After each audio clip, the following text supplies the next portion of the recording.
오늘은 회복의 기쁨을 기다리는 사람들, 이런 제목으로 말씀 함께 나누겠습니다.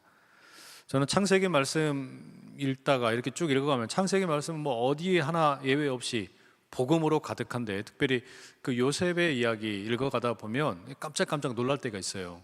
왜 그런가 하면 하나님께서 한 사람을 통해서 행하시는 일이 참 대단하다, 한 사람을 통해서 역사하시는 그 하나님의 은혜가 얼마나 큰가, 이런 생각을 참 많이 하게 되는데요.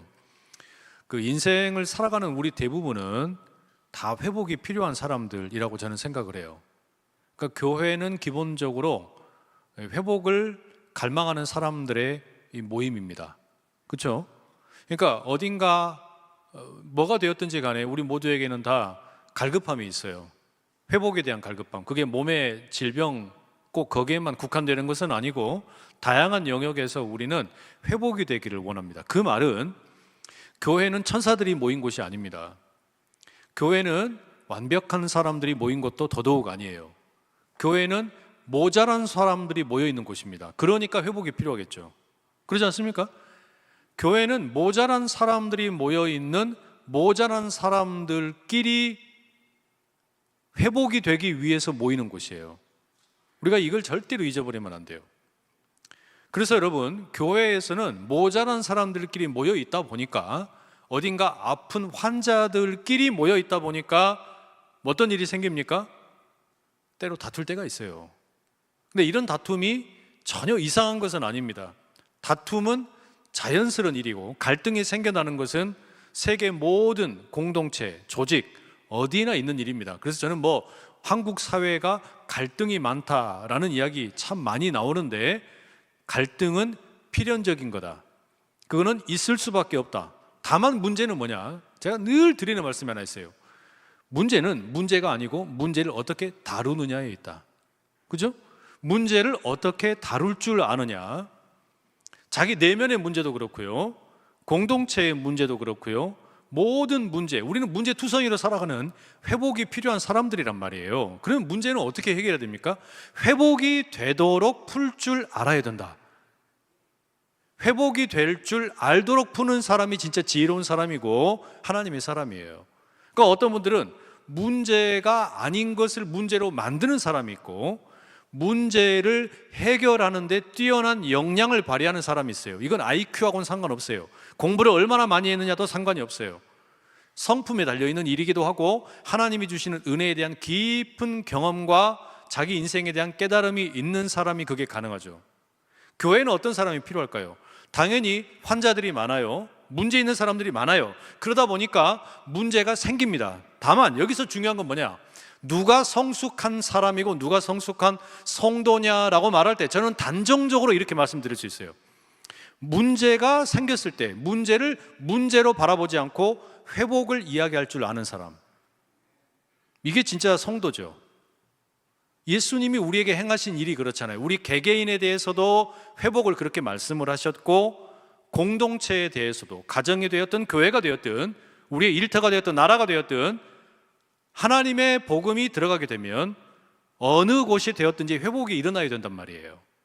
그러니까 그런 사람이 필요해요. 우리 스스로에게 반문을 해야 돼요.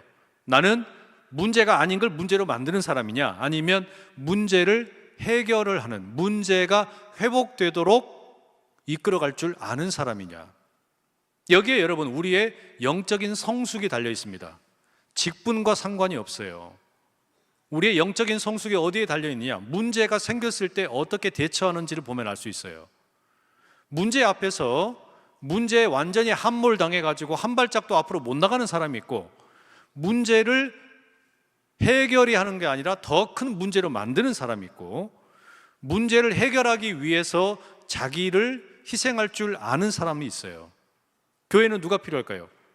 다 회복이 필요한 사람들이지만 그 가운데에서도 어떤 상황에서든지 회복으로 이끌어가기 위해서 고군분투하는 사람들, 그런 사람들이 필요해요. 그리고 우리는 바로 그런 회복에 대한 갈망을 가지고 모였는데, 이 공동체 가운데, 그리고 우리 내면에 깊숙한 회복에 대한 이 갈망 가운데 어떻게 해야 할까? 가만히 보면 우리는 회복에 대한 갈망을 가지고 있지만 이 갈망에 대한 표현이 삐뚤어질 때가 참 많습니다. 나는 회복이 필요하다.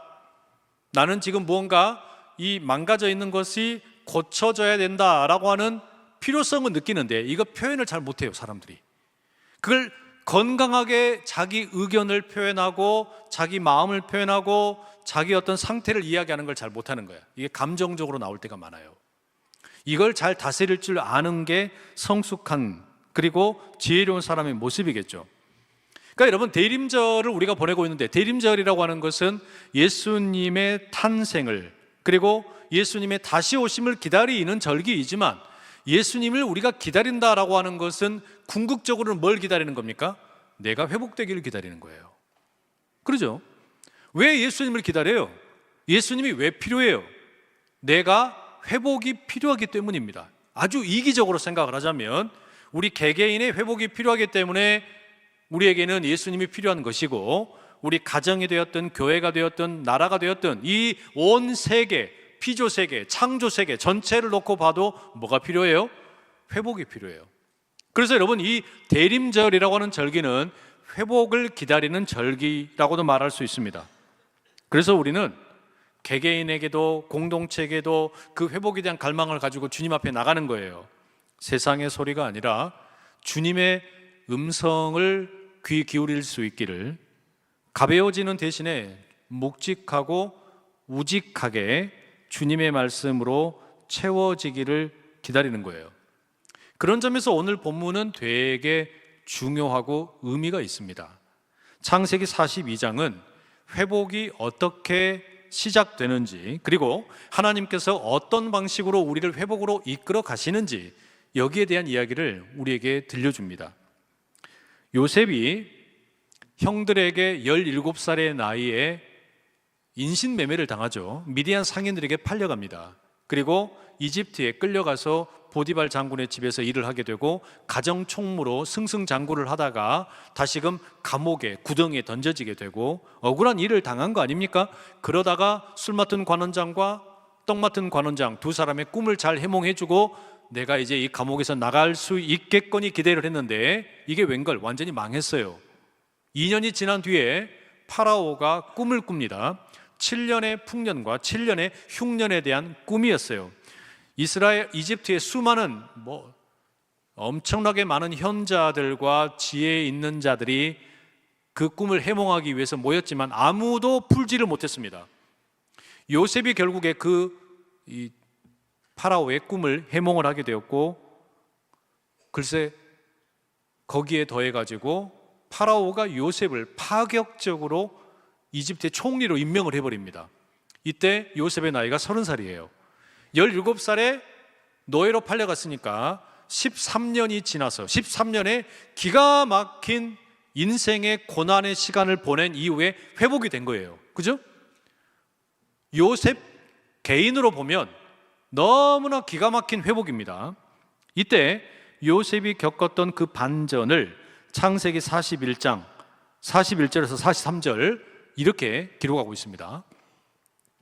바로가 또 요셉에게 이르되 내가 너를 애굽 온 땅의 총리가 되게 하노라 하고 자기의 인장 반지를 빼어 요셉의 손에 끼우고 그에게 세마포 옷을 입히고 금사슬을 목에 걸고 자기에게 있는 버금 수레에 그를 태우매 무리가 그의 앞에서 소리 지르기를 엎드리라 하더라. 바로가 그에게 애굽 전국을 총리로 다스리게 하였더라. 오랜 시간 동안 감옥살이 하던 요셉이었는데 그야말로 꿈 한 번 해몽 잘했더니 총리로 임명이 되고 고급 세마포 옷을 입게 되고 금목걸이를 차게 되고 왕의 인장 반지를 끼우게 되고 왕의 버금가는 수레를 타게 되고 강력한 권력을 쥐게 되었습니다.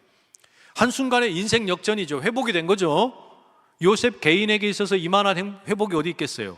오늘날로 비유하자면 사업을 하다가 완전히 쫄딱 망해가지고 길거리에서 노숙자로 지내던 어떤 사람이 어느 날 갑자기 세계 최고의 기업에 예를 들면 애플이 되었든 삼성이 되었든 이런 회장님에게 발탁이 되어가지고 어느 날 갑자기 그냥 최고급 양복을 입게 되고 수억 원짜리 차량을 제공을 받게 되고 기업의 미래를 책임지는 역할로 주어지게 된 거예요. 인생 역전이죠. 요셉 개인에게 보면 이만한 회복이 어디 있어요? 기가 막힌 일 아닙니까? 요셉은 자기 인생이 이렇게 회복이 된 상태에서 뭐라고 고백을 하냐면 이 모든 게 자기의 능력으로 내가 잘나서 되었다라고 고백을 하지 않죠. 이집트 제사장의 딸인 아스낫이란 여인과 결혼을 하고 아들을 둘을 낳습니다. 첫째가 므낫세, 둘째가 에브라임이에요. 그런데 이 므낫세라는 이름은 하나님께서 잊게 하셨다. 나의 과거의 고통과 아픔과 상처를 잊어버리게 하셨다. 그리고 에브라임은 뜻은 하나님께서 나를 창대하게 하셨다. 나를 창성하게 하셨다. 이렇게 고백을 합니다. 그 말은 요셉은 자기의 회복이라고 하는 것을 자기 개인의 회복이 아니라 뭐로 받아들인 겁니까? 하나님의 은혜. 이건 하나님의 은혜의 손길이다. 그리고 이것은 여러분 또한 하나님의 관점에서 보면은요, 단지 요셉 개인의 회복이 아니에요. 요셉 개인의 회복을 뛰어넘어서 더 큰 뭐가 있습니까? 요셉의 아버지 집 야곱의 후손들을 회복시키기 위한, 더 나아가서는 바로 그 야곱의 후손으로 이 땅에 오시게 될 예수 그리스도를 통한 온 세계를 향한 회복을 준비시키는 과정입니다. 제가 아주 친한 목사님이 가지고 있는 목회 철학이 있어요. 뭐라고 이분은 맨날 얘기하고 다니냐면 한 사람의 10걸음보다 10사람의 한 걸음으로, 이렇게 이야기를 하고 다녀요. 한 사람이 10걸음을 혼자 가는 것보다 10사람이 한 걸음을 가는 속도로, 그런 마음으로 목회를 하고 싶다, 이렇게 이야기하는 거예요. 그 말인즉슨 뭡니까? 한 사람만 회복이 잘 돼가지고 10걸음을 그냥 훌쩍훌쩍 이렇게 그냥 가는 그런 회복이 아니라, 내가 섬기는 교회에서는 10사람이 더디더라도 한 걸음씩 한 걸음씩 회복이 되기를 원한다, 그런 마음을 담아서 그렇게 표현을 하더라고요. 멋진 말이에요. 하나님의 마음이 그런 거예요. 한 사람이 회복되는 거 당연히 중요하죠. 그런데 하나님의 궁극적인 관심은 뭐냐면 회복된 이 한 사람, 하나님의 은혜를 통해서 회복된 이 한 사람이 어떻게 다른 사람들을 회복시킬 거냐, 공동체를 회복시킬 거냐, 여기에 하나님의 진짜 관심이 있는 거예요. 그러니까 하나님은 우리 여기 앉아 계시는 우리 성도님 한 분 한 분을 회복시키는 거에 지대한 관심이 있습니다. 여러분이 건강이 문제가 있어요. 여러분의 건강을 회복시키는 거 하나님에게 대단히 큰 관심입니다. 여러분이 쫄딱 망했습니다. 경제적으로 회복시키는 거 우리 하나님에게는 대단한 관심거리입니다. 여러분이 영적으로 무너졌는데 그걸 회복시키는 거 당연히 우리 하나님에게는 중요한 관심사예요. 그런데 하나님의 진짜 관심은 뭐냐면 여러분 한 사람 한 사람이 회복이 되어서 그걸 통해 가지고 어떻게 공동체가 회복될 거냐, 다른 사람들이 회복이 될 거냐, 이게 하나님의 진짜 관심사란 말이에요. 오늘 우리 여기 여러 전도, 선교 이분들이 함께 이렇게 이제 찬양을 했잖아요. 해외선교위원회 제가 이야기 하나만 잠깐 드리고 가고 싶은데, 해외선교위원회 지금 우리 부장으로 섬기는 박기현 집사님이 네팔에, 그때 우리 송미수 권사님하고 함께 처음 선교에 동참을 했어요. 그때 동참을 하는 계기를 뭐라고 이야기를 하셨었냐 하면은, 아내와 함께, 그러니까 집사님이랑 권사님이 해외여행은 솔찬히 다니셨대요. 여기저기 이렇게 다니셨다는 거예요. 근데 가만히 어느 날 생각을 해보니까 내가 선교를 가본 적이 없더라, 내가 선교를 가본 적이 없더라, 이런 마음을 하나님이 주셨다는 거예요. 제가 그 간증을 듣자마자 아하, 다음번 해외선교위원회 부장은 이분이다. 제가 그 간증을 듣자마자 거기서 딱 결심했었어요. 아, 이분이 해야 되겠구나. 무슨 이야기냐면요, 본인의 신앙의 여정 가운데 있어서 선교에 대한 마음, 복음을 전하는 마음이 집사님 안에서 회복이 됐잖아요. 그 다음에 뭐가 필요해요? 그거 혼자 가지고 있으면 아무 의미가 없어요. 어떻게 다른 사람들에게 이거를 전파시킬 거냐, 이걸 어떻게 하면 다른 사람들과 나눌 거냐, 이게 필요한 거잖아요. 그죠?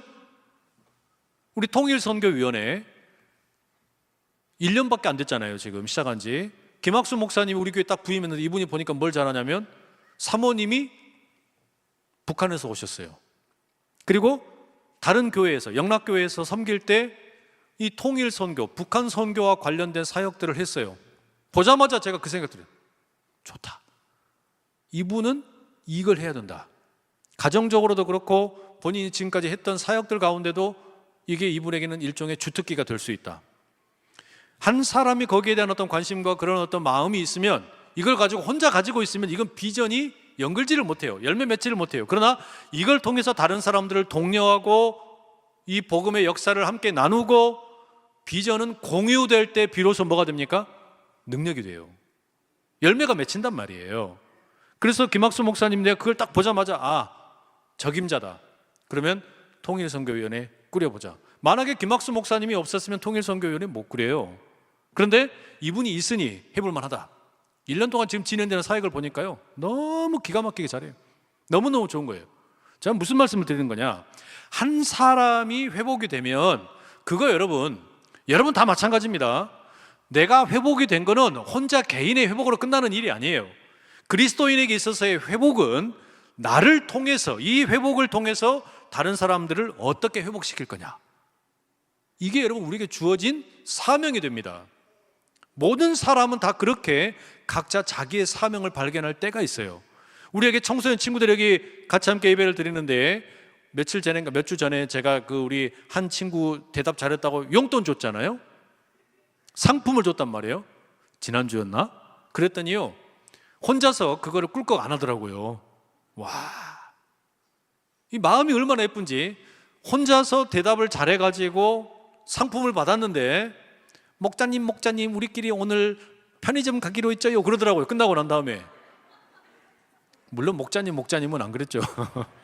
자기들끼리 같이 몰려서 편의점에 간다 그러는 거예요.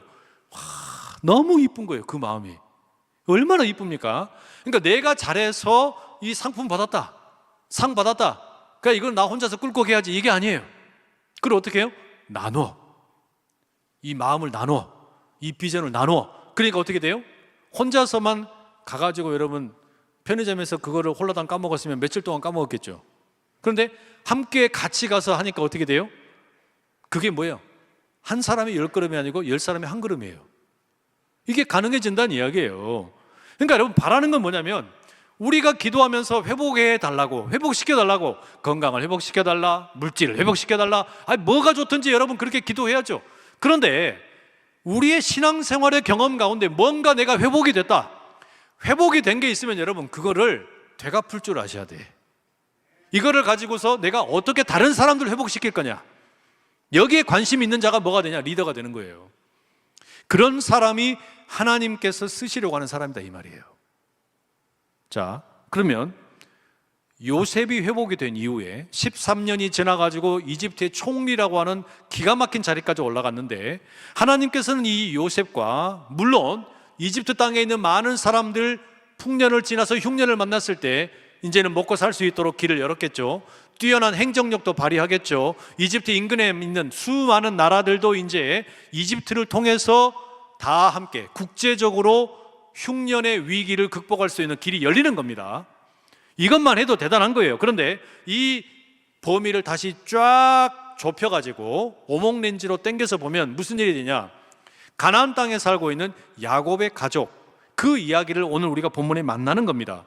42장 1절과 2절에 이렇게 아버지 야곱이 아들들에게 말합니다. 그때 야곱이 애굽에 곡식이 있음을 보고 아들들에게 이르되 너희는 어찌하여 서로 바라보고만 있느냐. 야곱이 또 이르되 내가 들은즉 저 애굽에 곡식이 있다 하니 너희는 그리로 가서 거기서 우리를 위하여 사오라. 그러면 우리가 살고 죽지 아니하리라 하며. 흉년이 시작이 됐단 말이에요. 7년의 풍년이 진행이 될 동안에 다른 나라 사람들은 흉년이 올 줄을 모르니까 그냥 주어진 풍년 그대로 고스란히 다 까먹어 버렸어요. 근데 흉년이 닥치는데 이게 그냥 흉년이 아니야. 어마어마한 대흉년이에요.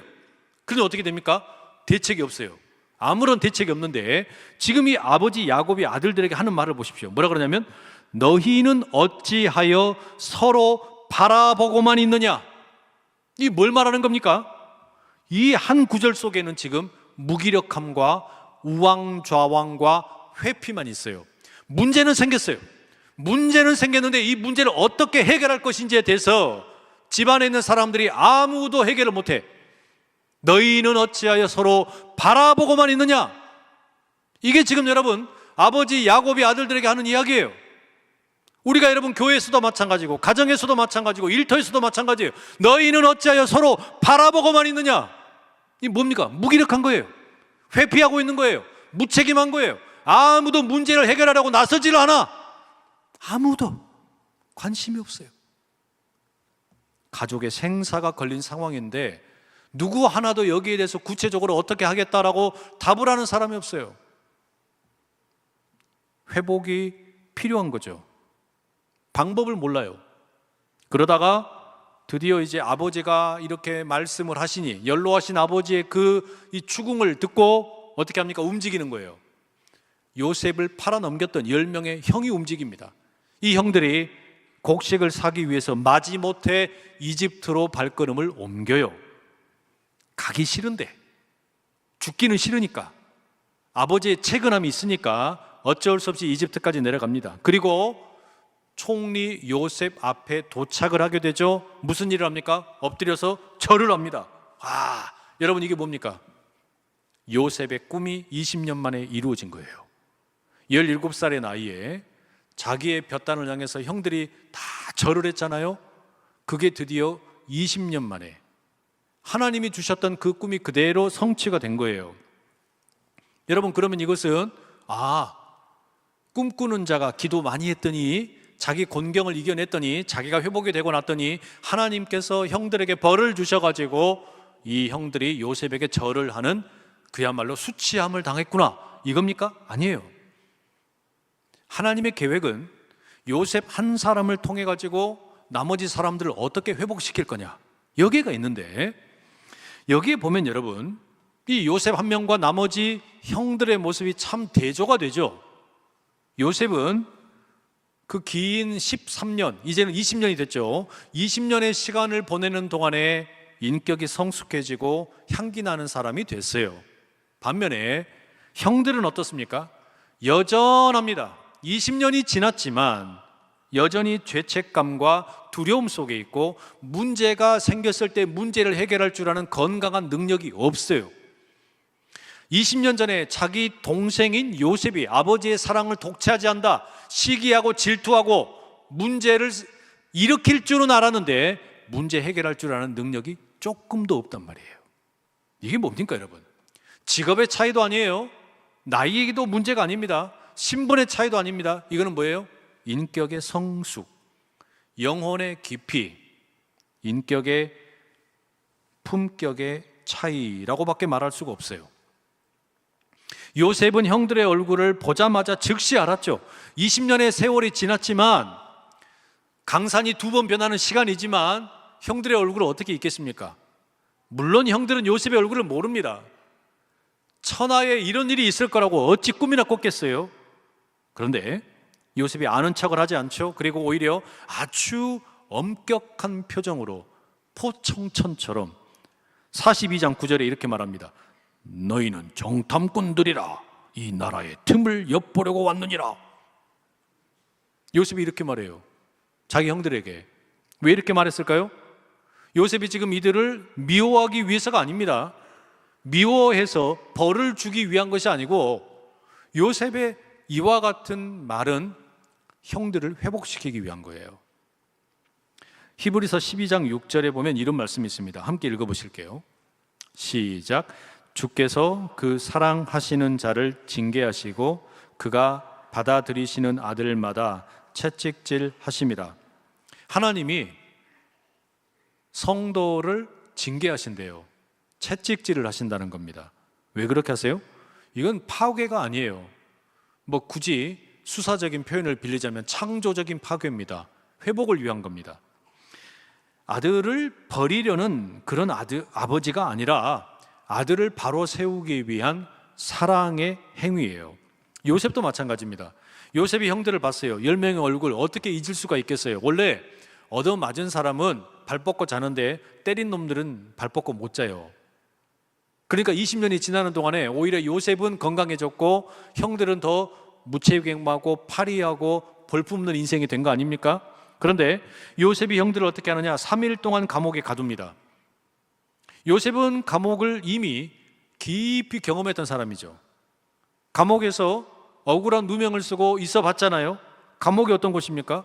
요셉에게 있어서 감옥은 자기 자신의 과거를 돌아보는 자리였고, 하나님 앞에서 낮아지는 자리였고, 영혼이 깨어나는 자리였어요.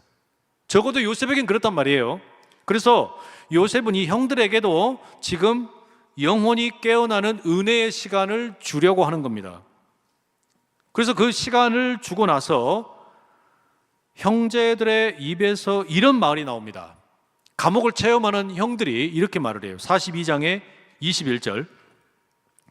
그들이 서로 말하되 우리가 아우의 일로 말미암아 범죄하였도다. 그가 우리에게 애걸할 때에 그 마음의 괴로움을 보고도 듣지 아니하였으므로 이 괴로움이 우리에게 임하도다. 와, 여기 깜짝 놀랄 이야기를 하는 거예요. 지금 이 이야기가, 이 아우가 누굽니까? 요셉이에요. 요셉. 20년이 지났는데 형들 마음속에 요셉에 대한 무거운 짐이 그대로 있었던 거야. 그죠? 20년이 지나가지고 이집트에 와가지고 그 곡식을 구하러 왔는데 갑자기 자기들이 지금 감옥에 들어간 거 아닙니까? 이 감옥에 들어가가지고 내가 여기 왜 왔지? 이 감옥에 내가 왜 들어와 있지? 이러면서 자기들끼리 하는 말이 뭐라 그러냐면 우리가 어쩌다가 감옥에 왔느냐? 이거 요셉 때문이다. 우리가 요셉을 그렇게 구덩이에다 던져버리고 미디안 상인에게 팔아버리고 그렇게 했던 그 죄로 인해서 우리가 감옥에 던져졌다. 여러분, 회복이 바로 이 시점에서, 여기에서 시작이 되는 거예요. 자기 죄를 인정하는 순간 하나님이 회복을 시작시키는 겁니다. 그리고 여러분, 이 말을 거꾸로 말하자면 20년이 지났지만 형들의 마음속에 뭐가 있는 거예요? 요셉에 대한 죄책감과 무거움이 20년 동안 짓누르고 있었던 거예요. 이걸 떠나지 않는 거예요. 마음속에 이게 계속 남아 있었던 겁니다. 요셉은 자기 형들이 하는 이야기를 다 듣고 있었어요.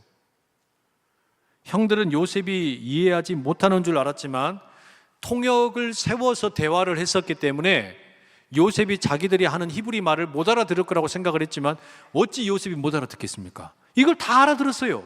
그리고 나서 24절에 요셉이 이렇게 반응합니다. 요셉이 그들을 떠나가서 울고, 형들의 그 반응, 감옥에 갇혀가지고 우리가 왜 여기 감옥에 갇혔냐? 이 감옥에 갇힌 이유는 요셉 때문이다. 그 이야기를 듣고 형들의 변화가 시작이 되는구나, 이게 느껴지니까 감정을 주체할 수 없어가지고 눈물을 흘리는 거예요. 그리고 다시 돌아옵니다. 여러분, 이 요셉이 지금 이렇게 우는 이유가 뭘까요? 형들이 그렇게 감옥에서 자기들의 죄를 뉘우치는 그 모습 보면서 왜 울었을까? 내가 20년 전에 버림받았던 그 기억 때문입니까? 죽도록 고생했던 지난날의 그 어떤 그 안타까운 마음 때문입니까? 상처 때문입니까? 그게 아니에요. 요셉이 우는 이유는 형들이 회개하는 모습을 보고 운 거예요. 변화되고 있다는 사실 때문에 울었어요. 그리고 그 회복의 길을 형들이 제대로 갈 수 있도록 요셉이 자기 눈물을 싹 닦고 다시 돌아옵니다. 결국에 곡식을 구하기 위해서 자기에게 찾아온 이 형들 앞에서 요셉이 대단히 엄한 척 행동을 했지만 속으로는 어떻습니까? 깊이 형들에 대해서 사랑하는 마음이 있는 거예요. 형들에 대해서. 여러분, 이게 예수님의 마음이에요. 때로 여러분, 예수님이 우리에게 요셉처럼 보일 때가 있어요. 정탐꾼이다 라고 꾸중하는 것처럼, 감옥에다가 가두어 버리는 것처럼 우리를 향해서 단호하게 말씀을 하시는 것 같을 때가 있단 말이에요. 그런데 예수님께서는 결코 우리를 버리시는 분이 아니고 우리를 향하여 설령 징계를 하시는 것 같을지라도 그게 뭡니까? 회복시키기 위해서 눈물을 흘리시는 분인 줄로 믿습니다. 그게 예수님의 사랑이에요. 요셉은 형들을 어떻게 해야 될까 고민을 하다가 다 돌려보내주기로 하면서 그 중에서 두 번째 형, 누굽니까? 시므온만 인질로 남겨두고 고향에 가서 막내 동생을 데려와라, 베냐민을 데려오라 명령을 합니다. 여러분, 이건 형벌이 아니에요. 형들에게는 너무나 지나친 요구일 수 있지만 요셉은 지금 뭐라는 거냐? 은혜의 끈을 제공을 하는 겁니다. 무슨 은혜의 끈이냐? 시므온이 여기 남겨지고 그리고 가나안 땅에 가가지고 베냐민을 다시 데리고 와라. 이 말은 형들이 다시 올 수밖에 없도록 이집트를 한 번만 방문하고 끝나는 게 아니라 다시 올 수밖에 없도록 하는 끈을 남겨놓는 거예요. 여지를 남겨놓는다는 이야기예요. 우리도 마찬가지입니다. 성도 여러분, 우리 삶에도 이런 남겨진 끈이 있어요. 하나님께서 남겨놓으신 끈이 있을 수 있단 말이에요. 잘 해결되지 않는 문제, 자꾸 반복되는 연약함, 사라지지 않는 작은 아픔, 이게 있으면 여러분 어떻게 됩니까? 기도의 자리를 찾아올 수밖에 없어요. 기도의 자리를 다시 찾고 매달릴 수밖에 없는 거예요. 고린도후서 12장 7절에서 바울이 이걸 뭐라고 불렀냐면 육체의 가시라고 불렀습니다. 내게 육체의 가시가 있다. 왜 가시가 남아있느냐? 우리를 하나님 앞에서 붙잡아 주기 위한 은혜의 끈입니다. 지금 나에게 응답되지 않은 것 같은 그런 육체의 가시와 같은 그런 것들이 있다면 그게 여러분 돌이켜 생각을 하면 은혜의 끈이란 이야기예요. 그럼 여러분 우리가 뭐라고 기도하는 거냐? 하나님, 제가 기도의 자리에 떠나지 않도록 베냐민과 같은 은혜의 끈을 제 삶에 남겨주십시오. 나를 붙잡아 주십시오. 우리가 이런 은혜의 끈을 남겨달라고 간구할 수 있기를 간절히 축복합니다. 요셉이 이제 형들을 돌려보냅니다. 그런데 곡식을 주면서 형들이 가져왔던 돈을 몰래 곡식 자루에다가 넣어버립니다. 은혜죠. 그러니까 형들은 곡식의 값을 지불하기 위해서 돈을 이미 냈는데 요셉이 그 곡식 가격을 값을 그대로 곡식 주머니에다가 넣어버린 거예요. 푸대에다가. 이때 형들의 반응이 어땠냐? 42장 28절에 보면 그들이 혼이 나서 떨며 서로 말하며 돌아보며 말하되 하나님이 어찌하여 이런 일을 우리에게 행하셨는가? 하나님이 어찌하여 이런 일을 우리에게 행하셨는가? 여러분, 형들이 하나님을 찾는 이런 대화를 한 적이 없어요. 창세기 말씀 우리가 자세히 읽어보면 형들이 무슨 문제가 생겼다고 하나님을 찾고 이렇게 한 적이 없단 말이에요. 그리고 지금 여러분 이 상황이 보통 사람들 같으면 어떤 상황입니까? 아싸라비야, 횡재했다, 이거 아닙니까? 아니, 내가 돈을 분명히 냈는데 그 돈은 고스란히 다시 회수가 되고 곡식도 가지고 가니까 이거 완전 대박이잖아요. 안 그래요? 아니, 물건을 샀는데 돈을 안 주고 그냥 온 거잖아요. 얼마나 이거 대박입니까? 근데 형들이 지금 그렇게 반응하는 게 아니에요. 오히려 두려워한다니까요. 내가 돈을 지불을 했어야 되는데 이 돈이 곡식 푸대에 그대로 담겨 있는 걸 보면서 형들이 두려워해요. 좋은 일이잖아요. 근데 왜 두려워합니까? 왜냐?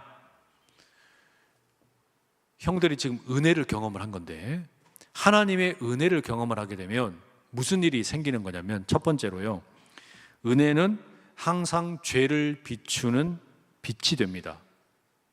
그러니까 은혜를 경험하면 마냥 좋은 게 아니라 사실은 무슨 일이 생기는 거냐면 이 은혜의 빛 앞에서 자기 죄를 더 선명하게 보게 되는 거죠. 그러니까 두려워요. 빛이 강할수록 선명한 카메라로 비추게 되면 얼굴의 잡티가 잘 보여요. 그렇죠? 저는 그래서 우리 교회 이 스크린 저는 별로 안 좋아요. 자꾸 우리 성도님들이 뭐라고 하냐면 목사님 뭐 주름이 많아졌네, 무슨 뭐 기미가 많이 생겼네, 뭐 시꺼매졌네, 막 이런단 말이에요. 뭐 하려고 이렇게 좋은 카메라를 달아가지고 스크린은 또 왜 이렇게 그냥 온데간데 없이 다 보여주고 그러냔 말이에요. 빛이 그래요. 근데 우리 영혼의 빛이 은혜가 임하게 되면 그런단 말이에요. 두려워요. 내 영적 상태를 드러내기 때문입니다. 그 다음에 두 번째, 죄책감의 문이 열리는 사람은 이 은혜를 이제 뭐라고 고백합니까? 내 마음에 그 죄의 깨달음이 있는 사람은 뭘 고백을 하냐면요, 하나님의 개입을 느끼는 거예요. 그러니까 뭐라고 말해요? 형들이 어찌하여 하나님이 어찌하여, 이런 말을 이번에 표현을 해본 적이 없어요. 형들이 요셉을 구덩이에 던졌을 때도, 요셉을 미디안 상인들에게 팔았을 때에도 전혀 이런 고백을 안 했어요. 그런데 지금 이집트에 와가지고 곡식을 사러 왔다가 감옥을 체험을 하고 나니까 하나님이 어찌하여, 이게 뭡니까? 신앙의 깨어남이죠. 이제는 형들은 모든 사건을 하나님의 개입, 하나님의 관련, 이와 함께 사건들을 해석을 하기 시작을 하는 겁니다. 그 다음에 세 번째, 은혜는요, 사람을 두렵게 하면서 살리는 겁니다. 은혜가 그래요. 은혜는 사람을 두렵게 하면서 동시에 살리는 일을 하는 겁니다. 그래서 두려움이 없는 은혜는 값싼 은혜예요. 뜨거운 햇빛 앞에서 얼음이 녹듯이 은혜는 우리의 이 완고한 마음을 녹입니다. 형들이 지금 두려워 떨고 있지만 바로 그 두려움 속에서 뭐가 있는 거예요? 회복의 문이 열리고 있는 거예요. 이게 지금 하나님께서 일하고 계신다는 거죠. 한 사람이 회복이 되고 그 한 사람을 통해서 이제 가정이, 그리고 온 나라, 이웃 나라들까지 회복을 경험하는 이 기가 막힌 역사. 프레드릭 비크너라는 목사님은 복음을 가리켜서 뭐라고 불렀냐면요, 복음은 굿 뉴스, 그러니까 좋은 소식이기 전에 배드 뉴스, 나쁜 소식이다, 이렇게 얘기했어요. 왜 그러냐면 복음은 우리가 스스로 아무것도 할 수 없는 죄인이라는 것을 깨닫게 하기 때문에 그렇습니다. 그러니까 굿 뉴스, 복음이 되기에 앞서서 우리에게 먼저 뭐가 돼요? 이건 배드 뉴스예요. 나쁜 뉴스예요. 그런데 동시에 이 복음이라고 하는 것은 세상에서 가장 기가 막힌 코미디라고 또 이야기합니다. 어떤 코미디냐? 반전의 코미디라는 거예요. 우리가 죄인임에도 불구하고 전능하신 하나님께서 우리를 사랑하고 용서하시고 회복시키기 때문입니다. 그래서 반전의 코미디라는 거예요. 그리고 결국에 복음은 동화와 같다, 페어리테일 같다라고 말합니다. 죄인이었던 우리가 아무 조건 없이 하나님의 자녀가 되었기 때문이에요. 그래서 복음은 한편으로는 굿뉴스가 되기 이전에 배드뉴스였고, 그리고 이 복음은 기가 막힌 반전의 코미디이고, 결국에 이 복음의 이야기는 아름다운 페어리테일, 이 동화와 같다라는 겁니다. 여러분, 올해 대림절 하나님께서 우리에게 이렇게 말씀을 하시는 거예요. 나는 너를 버리지 않았다. 나는 너를 회복시키기 위해서 왔다. 너는 나의 사랑하는 자다. 여러분이 하나님의 회복하심을 온전히 경험하실 수 있기를 축복합니다. 하나님께서 남겨놓으신 은혜의 끈이 있어요. 이 은혜의 끈을 부여잡고서 영적인 감각이 깨어나는 사람은 반드시 회복이 될 줄로 믿습니다. 그리고 한 사람이 회복이 되면 그 회복된 한 사람을 통해서 가정도 살아나고, 교회도 살아나고, 일터도 살아나고, 지역사회가 살아나고, 나라와 민족이 살아나게 되는 줄로 믿습니다. 그 회복의 주인공이 되셔서 아름답고 귀하게 쓰임받을 수 있기를 간절히 축복합니다. 예수님께서 이 땅에 오셔가지고 그 일을 하신 거예요. 나는 너를 결코 버리지 않는다. 너는 내 거다. 나는 너를 회복시키기 위해서 왔다. 그래서 내가 대신 너를 위해서 십자가에 죽었고, 내가 부활함으로 사망 권세를 이기고 너를 죄와 사망에서 생명의 성령으로 온전히 이끌어간다. 이 우리 주님의 그 회복시키시는 역사에 온전히 빠져들어서 하나님의 회복하심을 넉넉히 경험하는 우리 모두 될 수 있기를 간절히 축복합니다. 기도하겠습니다. 사랑하는 하나님 아버지, 우리 모두는 회복이 필요합니다.